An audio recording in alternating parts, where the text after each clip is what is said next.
អាគ្គរដ្ឋទូត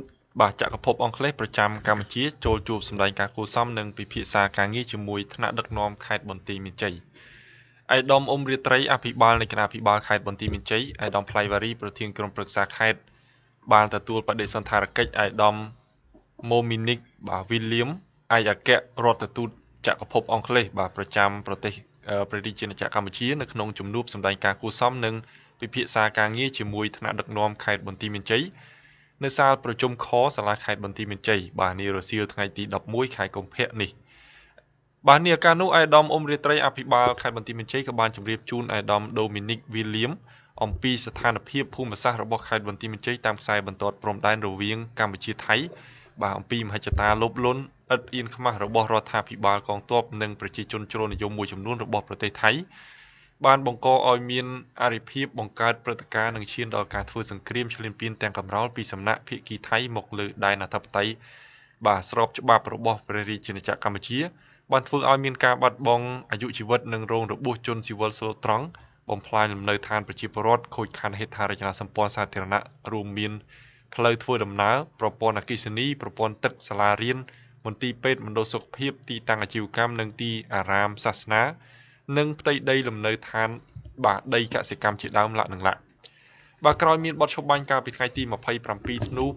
2025យោធាថៃបានដាក់ទូកុងតឺន័រនិងរាយបន្លាលួសហុំព័ទ្ធបន្តគ្រប់គ្រងទាំងកំរោលនៅក្នុងដែនអធិបតេយ្យភាពរបស់កម្ពុជាមានផ្ទះប្រជាពលរដ្ឋជាង2000ខ្នងត្រូវបានបំផ្លាញនិងភូមិចំនួន6ភូមិត្រូវបានយោធាថៃដាក់ទូកុងតឺន័រនិងរាយបន្លាលួសព័ទ្ធយកមិនឲ្យពលរដ្ឋកម្ពុជាចូលរួចចូលនៅរួចឡើយបន្ទាប់ពីបានស្ដាប់ការលើកឡើងរបស់អភិបាលខេត្តបន្ទាយមានជ័យ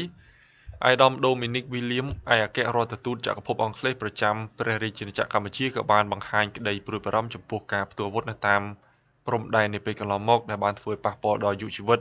ពលរដ្ឋផ្ទះសម្បែងភូមិឋានហើយពលរដ្ឋត្រូវបានជម្លៀសចេញពីលំនៅឋានផ្ទះសម្បែងដើម្បីទៅរកទីតាំងសុវត្ថិភាពក្នុងនោះផ្លូវធ្វើដំណើរប្រព័ន្ធអគ្គិសនីប្រព័ន្ធទឹកសាលារៀនមន្ទីរពេទ្យមណ្ឌលសុខភាពទីតាំងអាជីវកម្មទីអារាមសាសនាផ្ទះសម្បែងត្រូវបានបំផ្លាញក្រោយពីបានចុះពិនិត្យមើលជាក់ស្ដែងតាមជំរំភាសឹកលោកគាំទ្រលើវិស័យអប់រំសម្រាប់កុមារភាសឹកដែលមានការរៀបចំថ្នាក់រៀនបណ្ដោះអាសន្នជូនដល់កុមារបានរៀនសូត្រហើយបានឃើញពលរដ្ឋរស់នៅទីនោះដោយមានការយកចិត្តពីប្រមុខរាជរដ្ឋាភិបាលក៏ដូចជាអាជ្ញាធរជាខ្លាំងក្នុងនាមស្ថានទូតអង់គ្លេសប្រចាំព្រះរាជាណាចក្រកម្ពុជាអាដាមគាំទ្រឲ្យប្រទេសទាំងពីររក្សាសន្តិភាពគោរពនៅបទឈប់បាញ់ស្វែងរកមធ្យោបាយគាំទ្រឲ្យកម្ពុជាមានសន្តិភាពជាពិសេសពលរដ្ឋភាគតិចឆាប់បានវិលត្រឡប់ទៅលំនៅឋានវិញពាក់ព័ន្ធទៅនឹងបទល្មើសឆបោកតាមប្រព័ន្ធអនឡាញ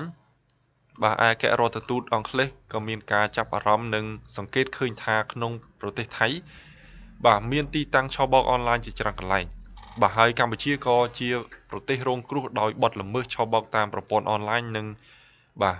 បានសាទរចំពោះរដ្ឋាភិបាលកម្ពុជាដែលបានបើកប្រតិបត្តិការបង្ក្រាបទីតាំងឆបោកតាមប្រព័ន្ធអនឡាញបានជាបន្តបន្ទាប់